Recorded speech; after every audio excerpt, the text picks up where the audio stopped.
जा रहे व्यापम का कोई भी, तुक्का जरूर लगाना। तुक्का वो वाला तुक्का नहीं कि अक्का बक्कड़ बम्बे भू, ये वाला नहीं। जय हनुमान ज्ञान गुण सागर वाला नहीं। बुद्धिमान वाला तुक्का, साइंटिफिक गेसिंग जो होती है। देखो आपके सामने एक सवाल है, पहले मैं समझाता हूँ क्यों लगाना चाहिए। देखो कैंडिडेट दो हैं, एक कैंडिडेट ए है और एक कैंडिडेट बी है।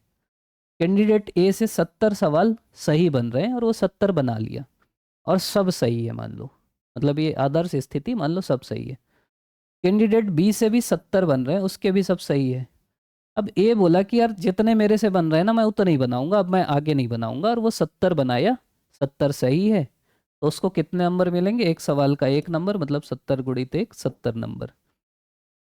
बी बोला कि यार मैं 20 सवाल में ना गेस करूंगा, हर सवाल को ध्यान से पढ़ूंगा, सोचूंगा, ऑप्शन एलिमिनेट करूंगा कि ये हो सकता है, ये नहीं हो सकता, ये कभी नहीं हो सकता, ये तो थोड़ा सा हो सकता है, और उसके बाद में बनाऊंगा।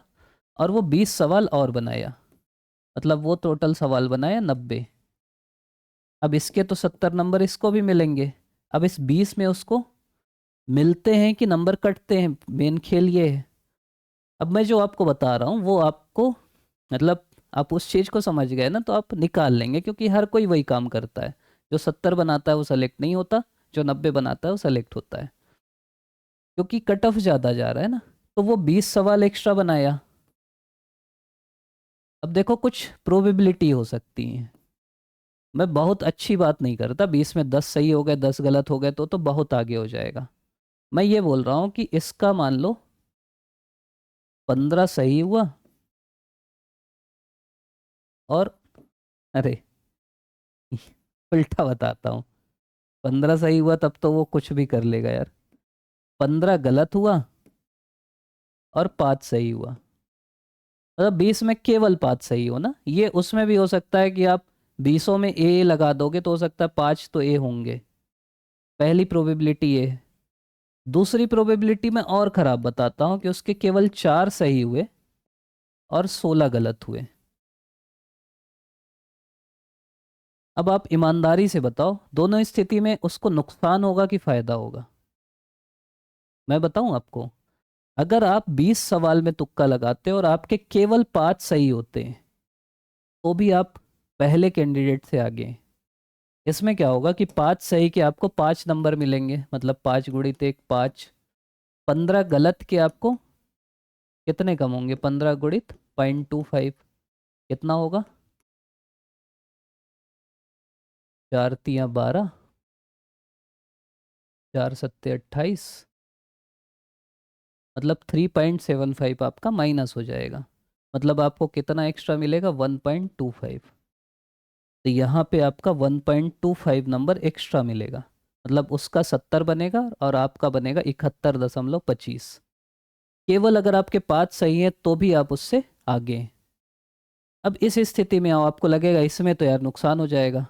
आपके 4 सही है और 16 गलत है। 4 सही मतलब 4 गुणित एक 4 नंबर मिलेगा, 16 गलत मतलब 16 गुणित 0.25 मतलब 4 कटेगा, मतलब 0। मतलब अगर आप इतने कॉन्फिडेंट हैं कि 20 में 4 भी सही कर सकते हैं तो भी आप पीछे नहीं हो रहे, आपका 70 नंबर ही रहेगा। अब पहला कैंडिडेट कुछ नहीं बनाया तो भी उसका 70 है। आप 20 बनाए, आपकी किस्मत बहुत बुरी हो गई, आपके केवल 4 सही हुए 16 गलत हो गए तो भी आपका 70 नंबर है। और आपकी किस्मत थोड़ी भी सही हो गई और आपके 5 सही हो गए तो फिर आप उससे आगे हो गए। आपकी किस्मत मान लो 50-50 हो गई, आपके 10 सही हो गए तो 10 गुणित एक 10 नंबर मिला, और 10 गलत हुए मतलब 10 गुणित 0.25, 2.5 कम हुआ, 7.5 नंबर आप ज़्यादा हो जाएंगे, मतलब आपका नंबर हो जाएगा 77.5। इसलिए तुक्का लगाना चाहिए, मैं आपको ये समझा रहा हूँ।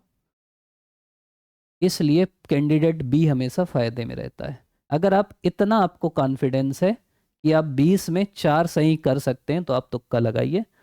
तुक्का लगाने का अपना एक वैज्ञानिक तरीका है, वो भी हम लोग नीचे लिंक में डाल देंगे, ज़्यादा बड़ी बात हो जाएगी। सिंपल ये समझिए कि आपको कोई भी सवाल ना देख के ये नहीं सोचना है कि ये मैं तो कभी पढ़ा ही नहीं, ये तो मेरे से कभी बनेगा ही नहीं। आप सवाल को ध्यान से पढ़ो, मतलब बहुत सरल सवाल आते हैं। जैसे व्यापम में एक बार आया था, मॉड्यूलेशन डिमॉड्यूलेशन किसका काम है? एक ऑप्शन था मोडेम, सीधा पकड़ में आ रहा था। तो आपको क्या करना है, सवाल बहुत ध्यान से पढ़ना है। आपको ये नहीं सोचना है कि मैं ये कभी नहीं पढ़ा, आपको सोचना है कि मेरे को यहीं बैठ के बनाना है इसको। पूरा दिमाग लगाना, एक एक लाइन पढ़ना, फिर एक एक ऑप्शन पढ़ना। 4 ऑप्शन रहेंगे आपके सामने, ए बी सी डी। तो आप क्या करना कि ये सोचना कि यार डी तो कभी नहीं हो सकता, इस सवाल के हिसाब से उत्तर डी तो कभी नहीं होगा, ए भी नहीं होगा यार। जैसे एक सवाल आया था, मेरे को याद आ रहा है, पीएससी में आया था कि नवरोजा पत्रिका किसने लिखी। उसमें एक ऑप्शन था तिलक और एक ऑप्शन था गांधी। अब नाम नवरोजा है तो आप समझ रहे हैं ना यार कि अब तिलक हिंदू आदमी नवरोजा क्यों लिखेंगे, वो कुछ गीता ईता लिखेंगे।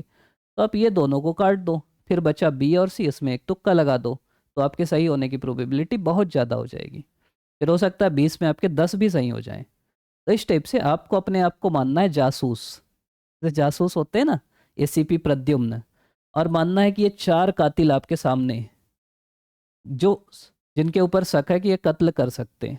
अब आप सोचो कि ये तो नहीं लग रहा है यार कातिल टाइप, ये भी कम लग रहा है, ये ज़्यादा लग रहा है, इसको टिक कर दो। सोच के तुक्का लगाना, तो आपके ना 4 से तो ज़्यादा सही होंगे। वो वाला लगाओगे ना कि जय हनुमान ज्ञान गुण सागर, तो फिर हो सकता है 4 से कम भी हो जाए। वही जो बोलते हैं ना, तुक्का नहीं लगता नहीं लगता।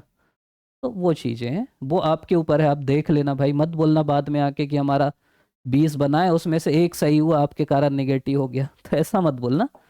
लेकिन मैं ये बोल रहा हूँ कि अगर आप नहीं लगाओगे ना तुक्का, तो आप वैसे भी सेलेक्ट नहीं होगे, सीधी सी बात है। तो अगर आपको सेलेक्ट होना है तो तुक्का लगाना जरूरी है। तुक्का वो वाला नहीं, कुछ भी सोच के वैज्ञानिक तरीके से सवाल को पढ़ के, ऑप्शन को पढ़ के, बुद्धि लगा के आपको उत्तर तक आना है। तो आप अभी तक देख रहे हैं, इसके लिए आपका बहुत बहुत धन्यवाद। और आपके एग्ज़ाम के लिए आप सभी को ऑल द बेस्ट। इस चैनल में अगर आप नए हैं, अचानक दिख गया वीडियो, तो सब्सक्राइब कर लीजिएगा, अच्छे अच्छे वीडियो आते रहेंगे। आप सभी का पुनः बहुत बहुत धन्यवाद। बेस्ट ऑफ लक, अच्छे से एग्ज़ाम दिलाइएगा, खूब बढ़िया से दिलाइएगा।